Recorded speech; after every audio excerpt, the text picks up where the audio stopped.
Good day, folks. New strategy, new location. Looking into the mirror. You watching me there? You see my dad on the frame. What do we have here? In Myanmar jungle, civilians prepare for battle. Well, this is pretty crazy stuff, right? We've lost sight of Myanmar. There seems to be a civil war brewing. Better watch out. Mizoram right in the fighting line. Then we have this by Yashwant Raj. Biden's nominee for envoy checks all of India's boxes. What does it say here? Garcetti's political clout and proximity to the White House put him ahead of most of the recent predecessors. Also, he is widely expected to run for White House given his credentials. India must be on to something here, long term. So interesting stuff, right? In the meantime, the French minister was here, French minister to discuss ways to strengthen ties.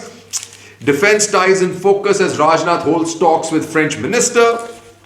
Have political will, ability to ward off China, says Rajnath. Beijing getting more aggressive in IOR, says France. Truly, but France needs to jump off more firmly. And India reaches out to more countries to accept Covaxin, which they should, because before Omicron actually destroys them all.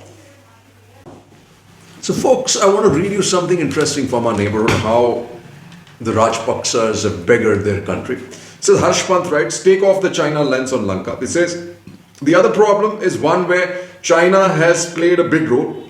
The attempt by Rajapaksa government to get too close to Beijing has resulted in decisions where the only beneficiary has been China. Sri Lankan interests have been in hurt and the challenge has only escalated. It was India that had to bail Sri Lanka out with fertilizers after Qingdao Sioux Biotech supplied contaminated organic fertilizers, which led to the cancellation of the order.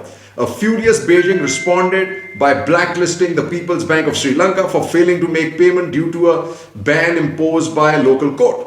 More broadly, Sri Lanka's economic dependence on China has resulted in a peculiar debt-ridden relationship where mounting debt due to heavy borrowing has made the future of a once vibrant economy rather perilous. Both New Delhi and Colombo important for each other, but India will have to cease looking at every move of Sri Lanka through the China lenses. True, standalone. It may be tempting to use the China card against India and get concessions, but it needs a strategic perspective in its engagement with New Delhi. Expecting India to bail Sri Lanka out every time there is a crisis may work for some time, but it's a recipe for disaster, both for ordinary Sri Lankans and for Delhi-Colombo ties. Now, this is the important part, but here's this is an interesting read. But what is important is written by Nirupama Subramaniam, and we may have missed it. Beijing bears it in Jaffna, warms up to Tamils in Sri Lanka. China ambassador visits Tamil-dominated northern province. So here, let's find out who this message is for. Is it for Rajapaksa because of what they are the moves they are making with India because they're in trouble? Is it for India to support LTTE to create problem in India's southern states? Interesting, but like I've always said, that we have thrown the Tamils under the bus for domestic politics. We should never have, and it's time we rebuild our relationships with them, irrespective, as a counter to what Rajapaksa continues to try and do. Cheers. So this is a lady who seems to have disappeared, Monica Chansoria. She works for the Japan Institute of International Affairs. She says, and she writes very well about China, right? She knows a lot about it. She makes aggressive pitch near Arunachal border. Soon after assuming charge for the second time, she has begun spinning China's narrative on Tibet yet again. Right, and I warned you this is all about that. This is 2017. We didn't learn. Says she is likely to boost efforts of an expansionist and combative China that seeks a wholesale revision of its foreign policy in realizing its vision of becoming Asia's center.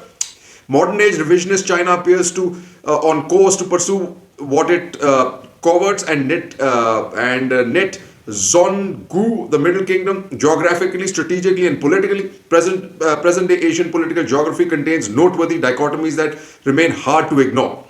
Then she says, soon after assuming his second term, she has begun spinning the narrative on Tibet yet again by urging Tibetans living in settlement areas bordering the Indian state of AP, Arunachal Pradesh to set down roots in these areas and help safeguard Chinese territory. The state-run and controlled Chinese media is proving instrumental in spinning this narrative by highlighting a letter apparently written by Xi Jinping to a family of traditional herdsmen living in the Yumai township of southeastern Tibet's Luzhu County. Okay. Moreover, China's president Hope that the family would motivate herders in greater numbers to settle down in the border areas and become guardians of Chinese territory. So all this, Mao argued of keeping enemy in the dark about where and when forces will attack, and remained in favor of launching a just war if it contributed to the end of ensuring predominance of the party and injecting national morale. She could well be taking a page from this, though, now that the party is becoming synonymous with one man, one rule. China's revisionist approach selectively interprets colonial era decisions and accepts colonial era accords, treaties when it suits its geopolitical and geostrategic agenda, and while choosing to scrap and dishonor them in other references. The People's Republic of China is not just the most influential player in Asia at large, but fast emerging as a great power. China, which refuses to accept the extent security order.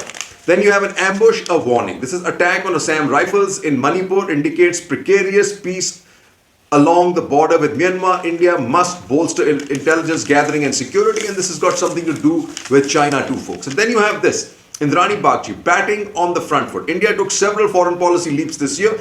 Expect 2018 to be like 2000. This is what happened then, right? Three big developments stood out in India's foreign policy that will continue the trajectory in 2018. The China challenge was the real McCoy and put hair on India's chest this year. India picked up many silent brownie points over how she stood her ground on the Doklam crisis, but a bigger play happened on that account. Okay, we crossed the 1962 hump. More important was how India played the greater game. The much hyped Chinese strategy of San Zung Zafar. Okay, in months since India's stir statement on OBOR dropped on the world like the proverbial 800-pound gorilla, different forums in the EU, US, Japan, and Australia have flagged the same uncomfortable question for the Chinese. Rex Tillerson called it the predatory economics. EU snobbishly told China its connectivity project should conform to principles and just voted against China's application for market economy status. India may not have been the reason for everybody to find a spine on China, but New Delhi can certainly claim to be that guy at the traffic light. This year, India played on the front foot with some success, but subsequently lost its verve. Doklam was good, we backtracked that. In Galwan, we got caught with our pants down. We shouldn't have. Then taken the high ground, we walked away from Kailash Hills, again showing weakness, folks. Cheers. We need to get our act together. So why I'm doing a lot of readouts of China and Chinese articles which I had saved from 2017 is to show how we batted on the front foot and subsequently lost the plot somewhat, right? But Russia too. Russia tells NATO to leave Eastern Europe, stay out of former USSR. This could be something the West could consider. Kremlin, Putin, Xi to discuss aggressive talk from US NATO. Made in India, Russia 2+2 dialogue on December 6th. That happened. There were 23 agreements, etc., but nothing weighty. Putin and Xi cement partnership in face of Western pressure. Xi Putin hailed ties amid tension with the West. US intel shows Russia plans for potential Ukraine invasion. Biden-Putin talks yield no breakthrough in Ukraine tension. G7 issues a tough warning to Russia. So this is the tough spot for India, right? US warns Russia of crippling sanctions if it invades Ukraine. And what happens here? Lal Topi stays Russi for world's sake. That Putin chose India for his second overseas visit since the outbreak of pandemic is a strong signal of India's geopolitical relevance, especially if this kind of pressure is building on it, right? Then you have this, right? India and Russia need each other. It's a second. India and Russia clearly demonstrated the need to post-haste deal with the lack of economic traction between the two economies. However, the two sides did not sign the widely expected reciprocal exchange of logistical agreement, which is similar to the one Limoa with the United States, right? Then you have this, resetting Putin's red carpet. It says, this is by Raja Mohan, it says, where India and Russia have greater freedom is in the economic domain, but the failure to boost the commercial relationship has been stark. And this is the reason why this relationship is going nowhere, right? Russia knows India's strategic cooperation with the US has acquired unstoppable momentum, and Delhi knows it has no veto power over Sino-Russia strategic partnership. But Delhi and Moscow have no reason to be satisfied with the poor state of commercial ties. And as long as those continue, Russia's not going to get any scupper from us. Russia is acutely conscious of the huge imbalance in its great power relations. Persistent conflict with the US, Europe and Japan have moved from Moscow even closer to Beijing. But Moscow knows the dangers of relying solely on a neighbor which has risen to greatness. The Chinese economy is nearly 15 trillion today, is nearly 10 times larger than that of Russia. While resetting, then what is it? Delhi hopes that Washington appreciates his assessment that Russia's neutrality, if not support, is critical in balancing the East. And it absolutely is. And what do we have here? Putin put it in perspective. It says the date of Indian-Russian summit has deep symbolism. December 6th marked the 50th anniversary of India's formal recognition of Bangladesh. The Indian military fought and won the Bangladesh war with Russian platform. Thus, battle-tested T-55 tanks and Su-7 aircraft were crucial against Pakistan's new shining armor. Here's the question. If India has tolerated the US's deep dependence on Pakistan for decades and yet found accommodation with Washington, can't the US understand India's embrace of Russia? Ideally, the Americans would find a way to stabilize their relationship with Russia, since all agree the main rival is China, including the Russians, right? Form Russia with what? It says India is outgrowing the relationship. So is Russia. But India continues to believe that holding Russia close has some pluses. It keeps Russia on a more sensible path on issues like Afghanistan, and to the extent possible, India provides the wedge preventing Russia from falling wholesale into the Chinese basket.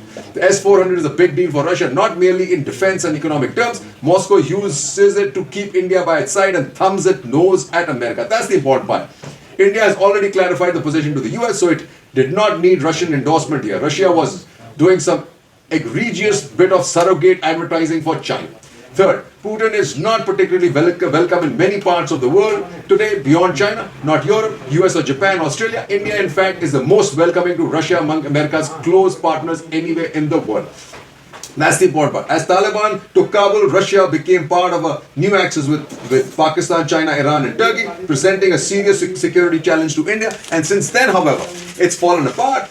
And what do we have here? India plans to invite 5 Central Asian presidents for Republic Day celebration. It's time to puncture the Russian balloon as well as that of China, folks. Cheers. So folks, ending my geopolitical series, here's what's happening. Quad spearheading 3 broad initiatives for Indo-Pacific, said Foreign Secretary. Our ability to work together as democratic nations would also bolster respect for international law, says Shingla. Damage for China. The US renews its Indo-Pacific message. Important Indo-Pacific coordinator at NSC, Kurt Campbell, what did he say? He referred to Quad as a partnership forged among top leaders and among ocean-going maritime democracies at the cutting edge of innovation and prosperity in the region, which will stay. He sent a strong message to China and other Asian countries worried about American commitment that the US was neither leaving the Indo-Pacific nor was it in decline. He held that China's military buildup was accountable for having unnerved people and drew a direct link between Chinese actions and AUKUS. Then Delhi to London. Let's drop the colonial hang-up, says C. Raja Mohan. Deepening cooperation in technological domain with Britain makes strategic economic sense for India. With top-ranking universities and the golden triangle of science and innovation, London, Oxford and Cambridge, Britain is one of the world's top technology powers. Britain is ranked 3rd just after China and ahead of Russia in the World Cyber Power Index put out by Harvard University's Belfer Center in 2020. India brings up the rear at number 21. This year, the world's intellectual property organization ranked Britain 4th in the Global Innovation Index. India is far behind at the 46th position. India could then gain in a technology partnership with Britain. Meanwhile, post-Brexit, Britain is looking for solid international partners to retain its position to the top of the global order. And India just fits the bill. Then what do we have here? Germany announces 1.2 billion to help India fight climate change. And why is that important? As Harsh Pant and Tobias Scholes, right? New traffic on the autobahns. If Germany, because of its big car companies, was tilted towards China for a long time. With the Greens, Annalena Baerbock as the foreign minister, the country's external affairs will be more geopolitically conscious and particularly vocal on Chinese border aggressions. The coalition's call to work with similarly minded partners sends a timely signal to India that it is still waiting for Germany and the EU to embellish this year's Indo-Pacific strategy. The new coalition in Germany provides a window of opportunity to depart from a one-size-fits-all approach and shift to one that addresses specific issues for cooperation. And that's where India fits in. And India may export Covishield, Covaxin to South America, Caribbean nations. That's really, really important. And as he says it, Omicron renews the need to focus on India-Africa ties. India voiced its readiness to support African countries in dealing with the new variant with supplies of made-in-India vaccines, drugs and medical equipment. So far, India has supplied over 25 million doses of vaccine to 41 countries in Africa, but there is a need to do much more. India has high stakes in Africa. It's a continent with our nation has long enjoyed a rich and multifaceted relationship. India building all over. Domestic politics, folks, in a whole. Jai Hind.